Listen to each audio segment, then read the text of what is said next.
Good morning, everybody. Welcome to the AM Report for HAPS News Network of Now. It is Friday, March 26th, and this morning we're going to be talking about this shameful Jim Crow 2.0 anti-voting law that was signed into law by Georgia Governor Brian Kemp last night.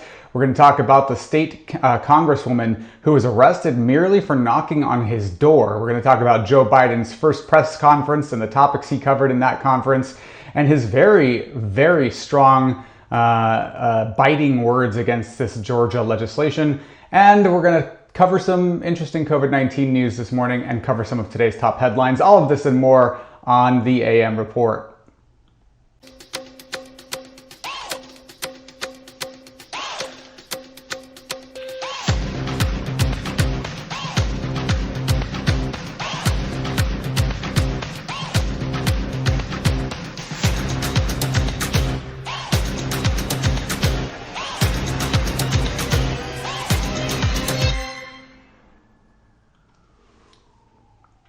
Good morning, everybody. Thank you so much for joining. I'm Alex Mahajer. If you're watching on the HAPS app or website, click the award button like August West. Thank you so much, August, for the Appreciate You Award. Or click the hello button. Let me know what part of the country you're watching from. Good morning already to Jay Opera. Good to see you from Branson. Hey, Jay. Good to see you as well. Hello from Denver, August. Good to see you. Lovely seeing you guys chime in from around the country and across the world, really. If you're watching on Reddit, Periscope, YouTube, Facebook, Twitter, leave a comment. Let me know what you're thinking this morning, on this Friday morning, as we get into some of today's top headlines. And we got a lot to cover, so let's jump right into it. Georgia has passed a sweeping anti-voting law in the aftermath of Joe Biden's victory in November. The upset victory in that state has, of course, prompted Governor Brian Kemp to orchestrate and sign into law a bill behind closed doors yesterday that's a sweeping new voting restriction into law. So the bill imposes new voter ID requirements for absentee ballots, empowers state officials to take over local election boards, limits the use of ballot drop boxes, and makes it a crime to approach voters in line to give them food and water. Voting rights advocates are calling this Jim Crow 2.0. And of course, Brian Kemp is well known. He's well known for his voter suppression tactics. I've had a guest on this show who has talked about this many times. And you know, we call him the Purgeon General. Because he orchestrated these massive voter purges in Georgia during the 2018 election cycle when he was running for Georgia, and he was also the Georgia Secretary of State against then candidate Stacey Abrams, who I'll note is mulling a run for Georgia governor in 2022. He's up for re-election next year, and he's orchestrated these mass voter purges that have purged hundreds of thousands of voters from the voter rolls in the past. Now it's on to Jim Crow 2.0. Brian Kemp is really not happy with this comparison. He signed this bill into law yesterday in behind closed doors, which many viewed as outrageous. And then he gave a press conference where he was really upset that you guys are saying this is like the Jim Crow South. Let's hear from Georgia Governor Brian Kemp. According to them, if you support voter ID for absentee ballots, you're a racist.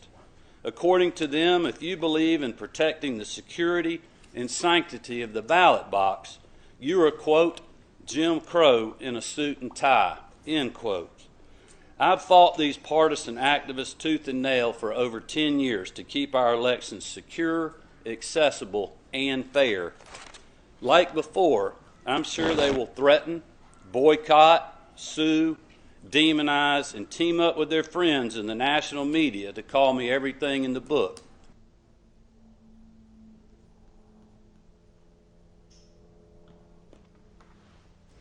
So Brian Kemp, and you know, if you look into the Jim Crow South and the ways people, the legislators in the state of Georgia tried to pass voting restrictions in order to keep black people from voting. These bills don't appear to be racial on their face, but they're meant to target black voters in the way they target the cultural sort of practices of black voters, and making it harder to vote in general. So let's see. Eileen says, for Kemp, I have nothing but contempt. Hear to that, Eileen. If you are a leader in a democracy, you should be encouraging the right to vote and expanding access to voting. And if you're worried that you might not win by allowing people to vote, then maybe you should be changing around your policies and making them more palatable to the people who you represent. Yes, Pam says the tiny violins will play behind him. What year is it, says another commenter. It's 2021 and we are still battling off voter suppression. Pam is saying, let Georgia voters send the same clear message to state electeds in 2022 that they sent to DC this election. They will not be deterred. They will raise their voices to oppression. I think that there is a movement in Georgia. I think that it's been led by amazing on the ground groups, and led by really Stacey Abrams and her organization, Fair Fight, but lots of other smaller organizations, community-based organizations, who are filing lawsuits to oppose this legislation. And I'll note that there is H.R. 1, which is now before the Senate, S1, Voting Rights Reform, the For the People Act, which would mitigate a lot of these harmful anti-voting laws that have been passed in state legislatures across the country since January. Since January alone, dozens of states have passed over 300 pieces of legislation aimed at restricting voting access, because in the aftermath of the upset Joe Biden victory. And I call it an upset because he won in face of already incredible tactics meant to suppress that vote from Trump and the Republicans at large. And they did it by trying to slow down the mail service, by assaulting mail-in voting, and he rose above that and won by a veritable landslide by 8 million votes, and in states where he was not expected to win, like Arizona and Georgia. And because of that, Republicans are not happy. There was a record turnout. We got to get this turnout under wraps. And so these bills being passed across the country, really harmful. And the For the People Act in Congress would mitigate a lot of the harm caused by them. It would preempt those laws and make it and increase access to voting, not restrict it. And so we'll keep our eyes on Georgia, but voting rights advocates are really upset and alarmed by this bill, including a Georgia lawmaker who was arrested yesterday merely for knocking on Brian Kemp's office door. State Rep Park Cannon, who's a woman of color, was charged with a felony for knocking on his door. All right, this is nuts. She was charged with felony obstruction on Thursday after she protested the signing of a restrictive new bill that will dramatically limit access to voting for communities of color. She was knocking on his door, questioning whether this process was being held behind closed doors, and she was being fairly polite. She wasn't being she was being very, very measured and well-mannered. There was no reason to arrest her, and we have video of it in case you don't believe me. Let's see, we can line up that video now. This is Georgia State Rep Park Cannon. Why does she have to step back? The governor is signing a bill that affects all Georgians. Why is he doing it in private, and why is he trying to keep elected officials who are representing us out of the process? Exactly.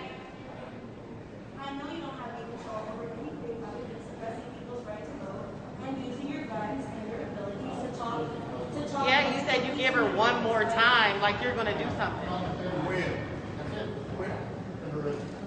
Are you serious? No, you are not. No. She's not under arrest. For what? Under arrest for what? For trying to see something that our governor is doing? Our governor is signing a bill that affects all Georgians, and you're going to arrest an elected representative. Why does the governor have more power than a representative? Why are you arresting her? That's what I'm asking. Stop arresting her. Why are you arresting Why? her? Cite the violation. Cite the code. What is she in violation of? I want you to cite the code. Cite the code. Cite it. What are you? Cite the code. Cite the code. Cite the code. Why are you arresting her? Under what? Under what? Back up. Get out of the way. Under what law are you arresting her? Why are you? August West commenting good trouble, but you know, and I agree. She's these are instances of good trouble, as the late Congressman John Lewis prescribed. But you know, at the end of the day, this is outrageous that a sitting member of the state Congress would be arrested for merely knocking on the governor's door. And I have to wonder, had she been white, had that been the same outcome. She's since been released from jail, but she is being charged with a felony, and it's altogether outrageous. There are voices being left out of the room. There are voices being left out of the conversation, sitting legislators who are being left out of the conversation. And then this act, this punitive act, for no good reason, just truly outrageous. So, you know, we have some words of optimism from Shahid. The state of Georgia has flipped and the GOP is fighting back. They overcame once and they will again. Georgia is blue. Amen. Hear, hear. And this was just one of many topics covered yesterday during President Joe Biden's very first press conference since taking office, formal press conference. So there was a lot of hubbub by the media. Why hasn't Joe Biden held his first press conference? It's like he's been busy passing $1.9 trillion COVID-19 relief package, a major legislation in his first 100 days, not even 50 days in. But the president stayed focused on COVID and the economy in his first press conference. He did cover a range of issues, remained focused on eradicating the COVID-19 crisis, resuscitating the economy. He is still publicly calling for bipartisanship, but aides say that the time for compromise will inevitably come to an end, particularly on this issue of the filibuster, which will obstruct any piece of major legislation that the president tries to pass that is not related to the budget, that can't be passed with a simple majority vote through budget reconciliation. And President Biden, as one of the things that really rankled him, and he had very, very poignant, biting words for Republicans in Georgia who passed this anti-voting rights law. He had very sharp words for them yesterday, calling it sick, and sort of hinting that he's going to chuck the filibuster if we don't start moving legislation, particularly on voting rights. But we'll cover some of his other topics discussed during the press conference. Here's Joe Biden talking about this new law in Georgia. What I'm worried about is how un-American this whole initiative is. It's sick. It's sick. Deciding in some states that you cannot bring water to people standing in line, waiting to vote. Deciding that you're going to end voting at 5 o'clock when working people are just getting off work. Deciding that there will be no absentee ballots under the most rigid circumstances. It's all designed, and I'm going to spend my time doing three things. One, trying to figure out how to pass the legislation passed by the House, number one. Number two, educating the American public. The Republican voters I know find this despicable. Republican voters, the folks outside this White House. I'm not talking about the elected officials. I'm talking about voters. And so I'm convinced that we'll be able to stop this because it is the most pernicious thing. This makes Jim Crow look like Jim Eagle. I mean, this is gigantic, what they're trying to do. And it cannot be sustained. And do everything in my power, along with my friends in the House and the Senate, to keep that from becoming the law.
Muted. So sorry about that, guys. So,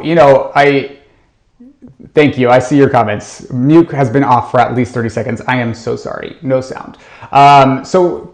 Basically, Biden's got some really sharp words for this anti-voting law in Georgia, and it was one of many topics covered in his press conference.